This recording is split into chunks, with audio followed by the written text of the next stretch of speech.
day, my friends. It's your old pal Jordan the Lion. We're coming to you from the back roads of upstate New York once again today, and we're going back to Cooperstown today. I say going back because they have very limited lodging there, and especially if you're traveling with a dog, much harder. So I had to stay about 40 minutes away, and a couple of the things that I wanted to do, I didn't have a chance to do yesterday because it rained and one of them was closed. So we're coming back to do them today. So day 2 in Cooperstown, New York, Days with Jordan the Lion and Ja and you all begins now. Such a cool town. Now I mentioned that one of the things I love about this is that this was in a league of their own. So let's check out the field when Dottie returns for the Cooperstown induction of the girls All-American baseball team. Doubleday Field. That old ad. After the ball game, the next big attraction is Smalley's Theater. The statue out front is titled Sandlot. Sandlot Kid. Weren't we all? Here's Doubleday Field. I thought that it would be open so we could at least see the field, but they have the gate closed. I guess we can walk up here. A little bit of the history right here, but we can walk up here and see some of the stuff from here, I guess. Oh, it's noisy, but dang, okay. Well, this sucks. So Dottie comes out here on the field and she sees down there May and Doris. And they yell Dottie and they throw the ball at her, remember that? Can't really show you the turnaround because it's right below us. Bummer! And then that's when the people in the crowd go, "Who's that?" The lady says, "Oh, that's Dottie Hinson." The guy goes, "I don't remember her." And she says, "Oh, she only played 1 year." Oh well, at least we can see Doubleday Field. Like I mentioned in the Baseball Hall of Fame, they had a photo of Bryce Harper playing here when he was a kid. And it's an old park, so it's got a lot of history. Definitely laid out like an old park too. You see right here, they're showing it going back to 1919. Birthplace of baseball. Literally right next door to this field, we're gonna go see the Heroes of Baseball Wax Museum. That's what I wanted to do yesterday, and because of the holiday, it was closed. And this town has so many souvenir shops, and they're all themed after Hall of Fame players. So after we hit the Wax Museum, I'll show you a little bit around the town and show you some of those. And then we'll go grab John, we'll head out of town. As I passed by this store window, look at that, Rockford Peaches. When I found out this existed, I was just like, are you serious? 2 of my favorite things ever. Heroes of Baseball and wax. This is gonna be so cool. I can't wait to see what they have. Oh, Cal Ripken. Cal Ripken Jr., the Iron Man. As I'm paying to go into the Wax Museum, I noticed Dave Parker has signed the wall, the Cobra. I love it. He's another name that absolutely belongs in the Hall of Fame, but these are all of what we're gonna see today. All right, tour starts on the 3rd floor, but we get to go through Ebbets Field. Very cool. So go to the 2nd turnstile, put your token in here.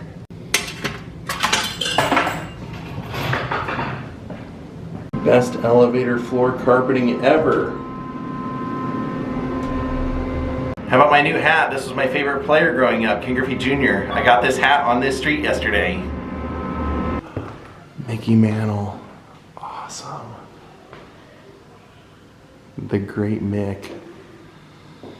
With a ball coming in, catching it at the top of the wall.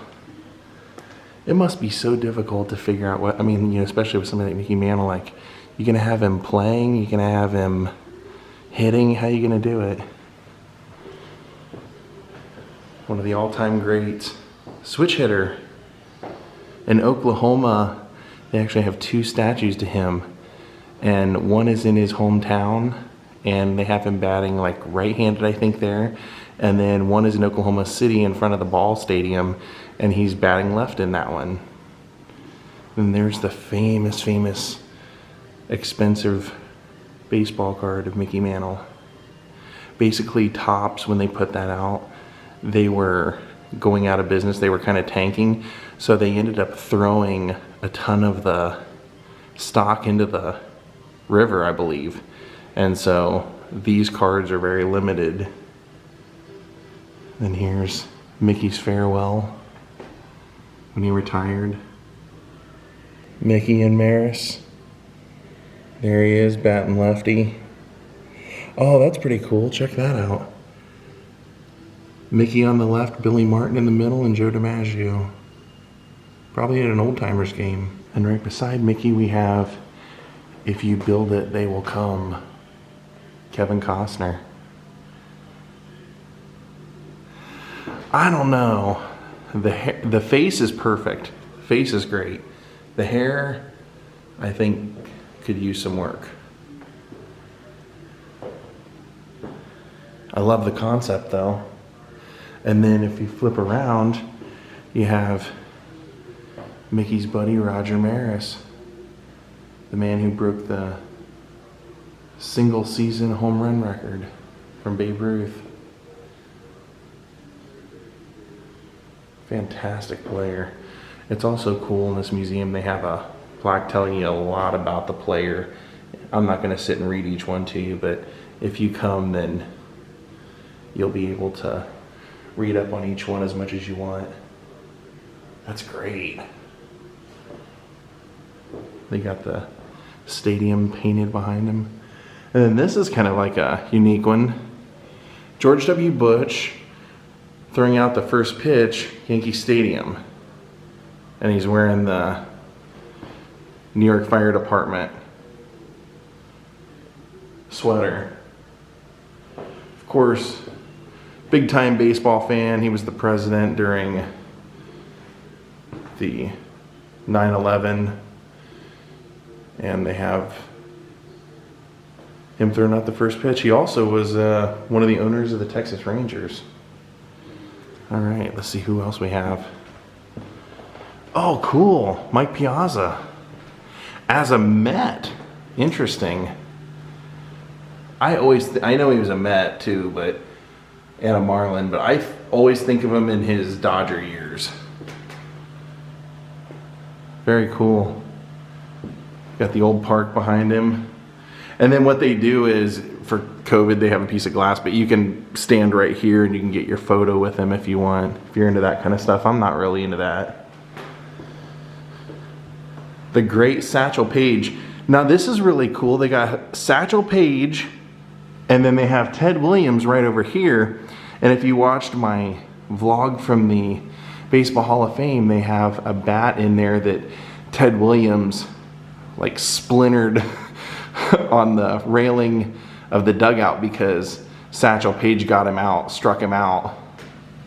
Satch was one of the all-time greats, and they even said in there that Ted Williams used his Hall of Fame induction to petition for Satchel Paige to be put in the Hall of Fame.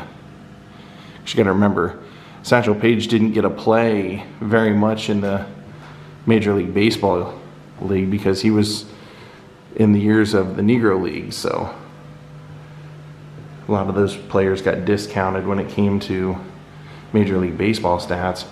And then the man that my grandpa calls the greatest hitter, Ted Williams. Amazing player, just absolutely amazing. Gave it 110% all the time. Guy was, I met actually a friend of his when I lived in Los Angeles. The guy grew up with Ted in San Diego and said that Ted would take a baseball bat and go out and swing it like 300 times a day on each side.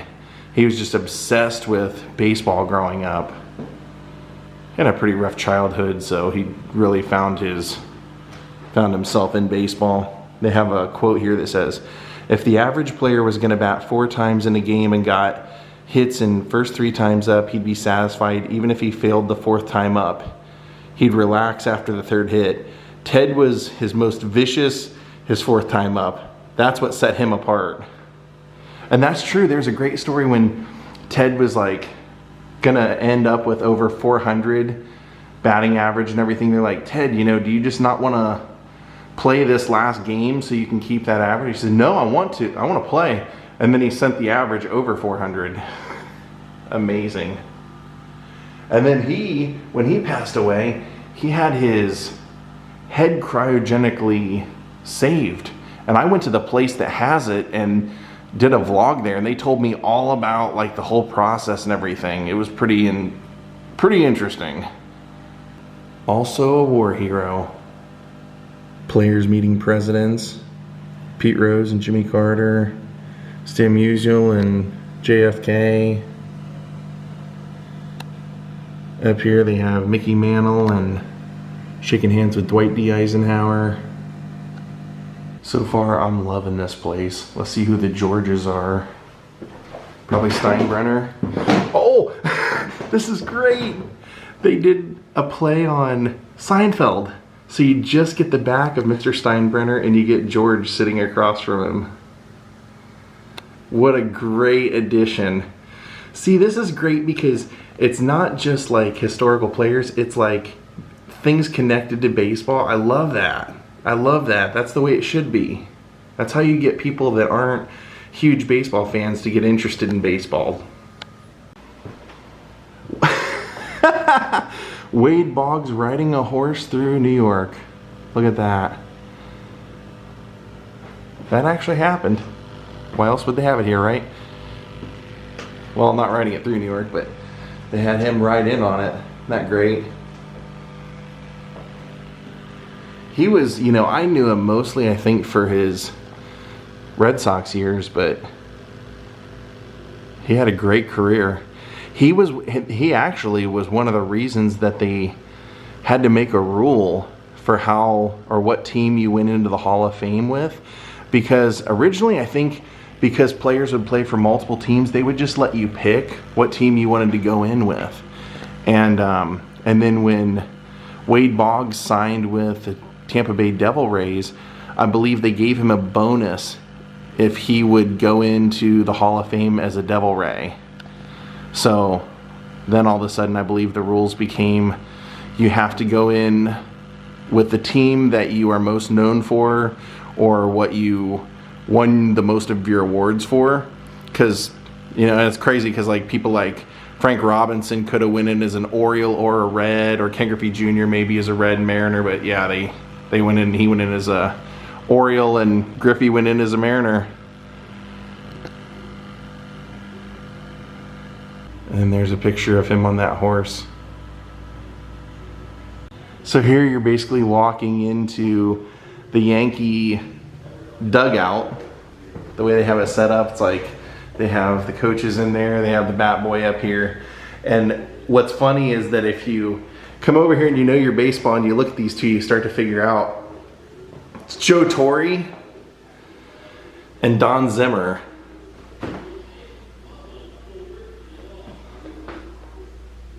They used to call Don Zimmer Popeye.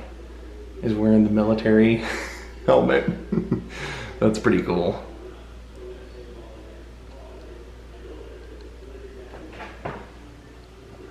And then they have a ton of signed pictures by Pete Rose. No Pete Rose figure over here, but these are all signed pictures of Pete. Weird. Quotes. Like Bernie Williams here, it says, "But baseball is a very humbling game. Just when you think you're on top and feel like you're big and nobody can get you out, you go into a slump and everybody gets you out." Here we have George W. Bush and Rudy Giuliani sitting in Yankee Stadium post 9/11. And then over here we have a League of Their Own. If you can see, a League of Their Own. And you have, oh, perfect. You have Tom Hanks, Jimmy Dugan. Hey, Evelyn, which team do you play for? Pretty good. Then Dottie Henson, Gina Davis. Also pretty good. And then May Montevideo, Madonna. Nice display. Very nice. I like it. And then as soon as you flip around, you got the man who spoke in third person, because Ricky liked that. Ricky talked like that. Ricky do whatever Ricky want to do.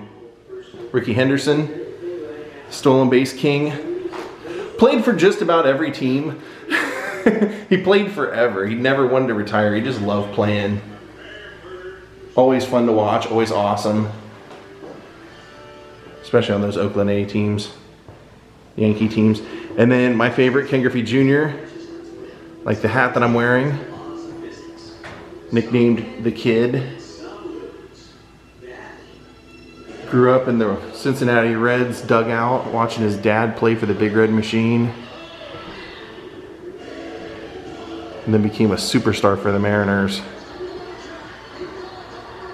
Amazing player, absolutely amazing player. Then here they're showing the making of a wax figure, and they're going through all the process and everything, and they did it for the Don Zimmer one. So there you can kind of see the mold for Don. And here they have a theater that you can just watch all the famous bloopers from Major League Baseball history. Now we're continuing to the second floor. So we walk in here and we have Yogi Berra. Older, seasoned Yogi Berra. It ain't over till it's over, Yogi Berra. They have a bunch of his quotes here on the wall. Pictures of him playing. It says, "You can't observe a lot by watching." No one goes there anymore. It's too crowded. It's deja vu all over again. The future ain't what it used to be. The quote machine. Then over here, they have Honus Wagner with his famous baseball card. Just sold for an ungodly amount of money. They even talk about it here. It says that the Honus Wagner baseball card is the most famous baseball card in existence. Known as the Holy Grail, the Mona Lisa of baseball cards, and the King of cards. An example of this card was the first baseball card to be sold for over $1 million. Only 50 to 60 of these cards are believed to exist.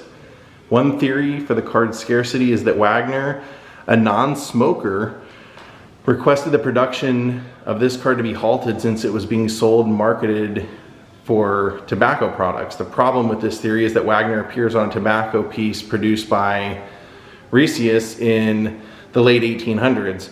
Another theory postulates that Wagner was not offered any compensation for the use of his likeness. Consequently, he supposedly withdrew his permission to print any more of the copies. Then over here, sitting on the dugout bench, they have Yankee great Thurman Munson. Catcher extraordinaire. Big time in the 70s. It's cool how they have all kinds of historical photos and gear and everything in there with them. Then we come down here, look at this. They have Ty Cobb sliding on the wall, which is really cool. He was known for, you know, sliding and everything. Even invented his own sliding pants to go under his pants. But yeah, he used to go hunting with weights around his legs and ankles and everything in the off season to strengthen his legs for stealing. Never liked hitting home runs. He said he could hit home runs anytime he wanted, but that was not really playing the game the right way in his mind. And he was often thought for years to be like just this hate-filled racist. And it turns out like all those stories turned out to be fake. They were made up by a writer. That he was actually, in his later years, very open to helping African-American baseball players. Known as the Georgia Peach. He was just obsessed. Said every single game, every play, and every at-bat was a war to him, and he refused to be second in anything. Then over here we have Derek Jeter. Oh, those are really great. So we have Derek Jeter, which that does look like him. That's pretty good.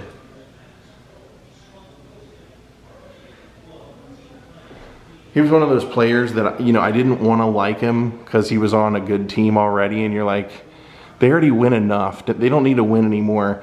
Then every time you watch him, you go, The guy's so freaking good. That's why they win. It's like, you wish you had a guy that constantly got hits, that constantly made the impossible plays. He was just that good, and they knew he was going to be that good from the beginning. Then we have a pretty weird, odd-looking Pete Rose here. I don't know about this one. He's the hit king, but he looks like he went out on a bender.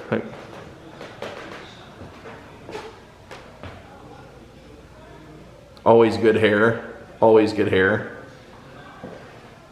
Didn't make it in the Hall of Fame, but he made it here. That's what's funny. He's not officially inducted in the Hall of Fame, and yet they had big displays on the walls of him. Not just memorabilia, but like actual images printed onto the walls. So, kind of weird. Then we have Ozzie Smith, which is weird. They have Shoeless Joe Jackson's baseball card behind, and then they have Ozzie Smith doing a flip because he was known for doing the flip. So I'm guessing Shoeless Joe used to be here at one point. But I don't mind seeing the Shoeless Joe Jackson card. That's so great that they did Ozzie doing the flip. He was so fun to watch. Oh, well, maybe this is why they have Joe Jackson, the card over here. Because on the other side of the wall they have Shoeless Joe leaving the office after meeting Kennesaw Mountain Landis, who was the man that made the rule. Basically, baseball, you know, after the 1919 scandal, they brought him in to clean it up and restore faith in the American baseball fans. And so his way of doing that was to get rid of all those involved in the scandal. And since Shoeless Joe was accused of being part of that, he was also banned from baseball. But sadly, you know, he couldn't read or write, and so that was like his argument, was that what they had proof of him signing, he didn't even know what he was signing.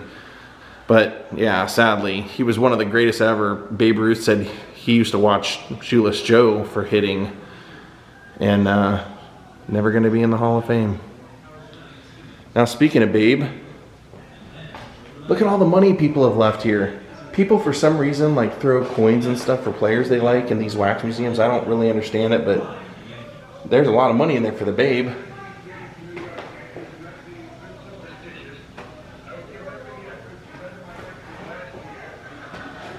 And it's kind of cool. They have the catcher even looks like Babe.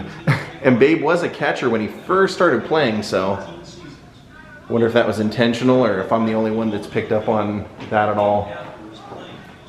I wish they didn't have him totally looking up at the home run, because it would be kind of cooler if you could see him better.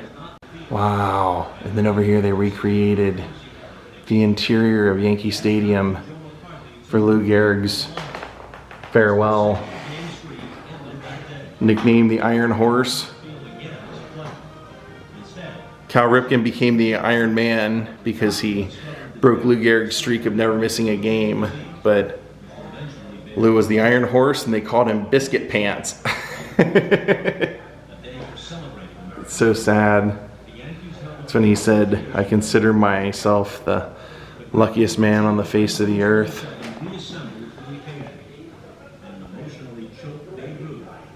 And actually, you know, obviously, he quit playing because he found out that he had a disease, and then they ended up calling the disease Lou Gehrig's disease.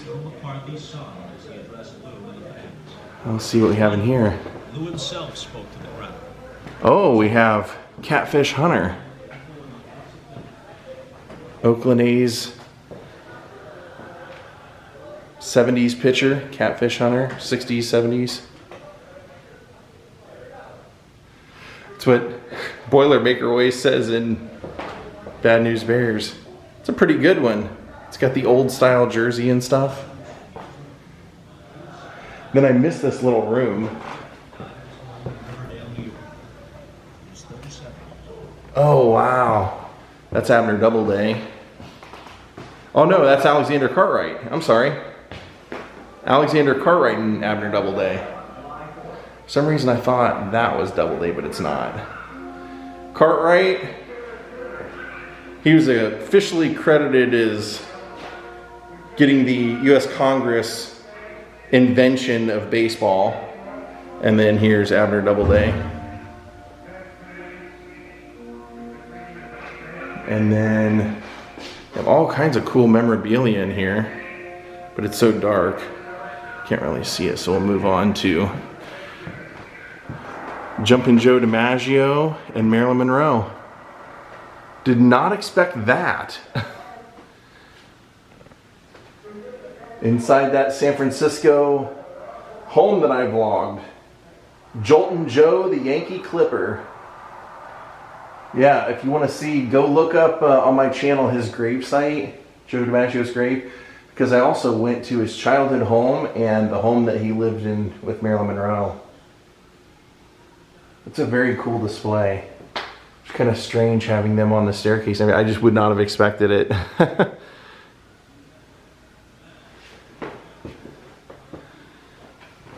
Greg Maddux over here.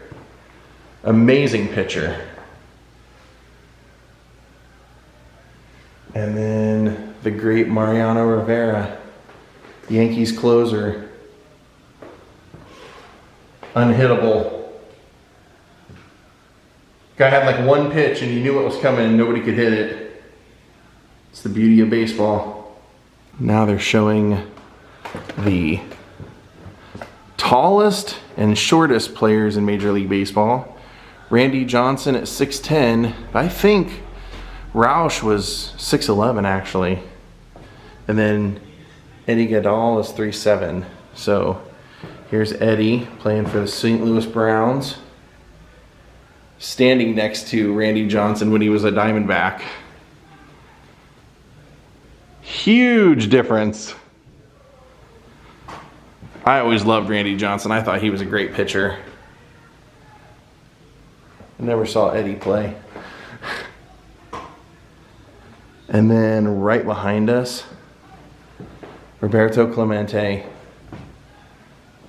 a great humanitarian, died in a plane crash doing humanitarian efforts. Beloved by everyone. You never hear a bad word about him.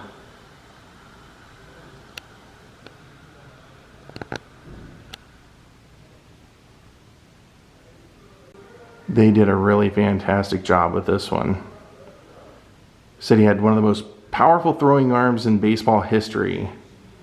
Vin Scully colorfully claimed Clemente could field the ball in New York and throw out a guy in Pennsylvania.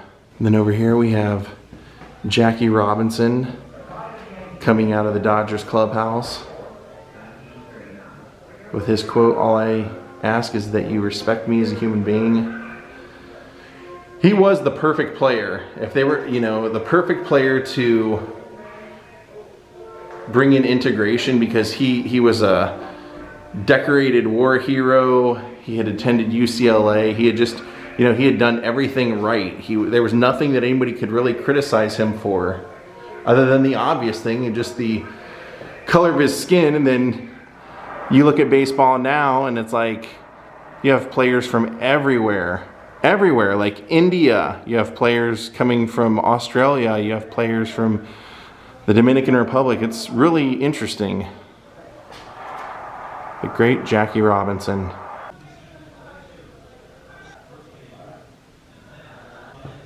Who's on first? Oh, I can't wait. In a theater. See, this is what I mean. This is what makes this place really cool. You wouldn't have thought of this one. Total baseball related, but I love it. I have it in Costello. One of the greatest comedy routines of all time. Who's on first?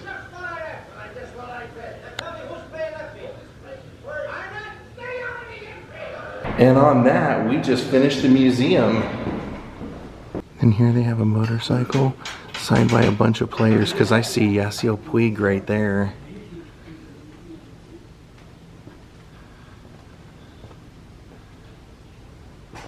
They all signed it in silver, so it's a little harder to see. Look at the seat, like a baseball glove. Now, like I said, there's tons of souvenir shops. You can get just about anything baseball you ever wanted. Here's one called Safe at Home. I think I gotta get one of these. See just about every player jersey you can ever think of. Look at all the Pete Rose autographed baseballs. I always played to win. Oh, look at those. Hall of Fame maybe, Hall of Fame never. Where it all began, Bat Company. You can actually get your own bat made and engraved with your name and all that stuff on it here. Pretty cool. Here we have Yastrzemski Sports. I think we definitely gotta check this one out, see what they have. Those are all autographed jerseys that you can buy. Bo Jackson, Dennis Rodman, Pete Rose, Larry Bird. This place was pretty good. They had a lot of Cooperstown shirts, like the actual town, which was good. I'm gonna get my grandpa one. And they had a lot of autographs and baseball cards. So let me show you this. This is the Cooperstown Beverage Exchange. When these players get into the Hall of Fame, they put their name on like a baseball whiskey bottle. You can see that one says Abner Doubleday. And then you can buy them. You can buy them in the Hall of Fame, you can buy them here. So here they have all the Abner Doubleday ones, but they have the current players too. I saw Big Poppies in the museum. And then we gotta check out Mickey's place. Look at this. We have the baseball cards your mother threw away. We gotta go in and take a look. And right here in the window they're showing you that they can also personalize a bat for you. This place is amazing. It's decorated like Yankee Stadium. I'll take you around back and show you, but look, they have all the special camo hats and everything for sale. A really cool Cooperstown shirt. All the weirder teams around the world. Look at all the minor league shirts and everything they have. That is so cool.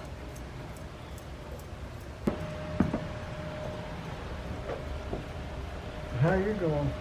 So that's what I meant by it looking like Yankee Stadium in the back. This place is amazing. Named after that man. And then this is all Yankee stuff. Mickey's wedding photo. Look at all the Mickey Mantle memorabilia back here.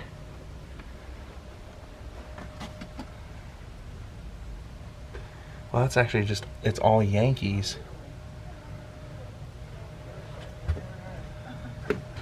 Mickey with the crown. Yogi Berra's bat. And more stuff upstairs. And then this one looks like it would be awesome, but it's closed unfortunately. Shoeless Joes. Because right out front, you know, you got all the good stuff. You got Jackie at the Dodger clubhouse picture. Mariano Rivera coming out with the Jackie Robinson number, Babe Ruth, and then you got the Who's on First, but it's closed. If you read that sign really closely, it says National Soccer Hall of Fame, Museum Shop and Ticket Office. How crazy is that to have the Soccer Hall of Fame right across from the Baseball Hall of Fame? And look, Who's on First shirts. I just love baseball history. It's so fun. That has to be the best ice cream shop name ever. And logo. Brain Freeze. Let's go in the Baseball Town Motel. It's actually a store. I may have to get that Babe Ruth shirt up there. That's pretty cool. They have all kinds of great stuff in here. Superhero Don Mattingly. Brooklyn Dodgers. These are great. Big Poppy. Look at all the old bobbleheads.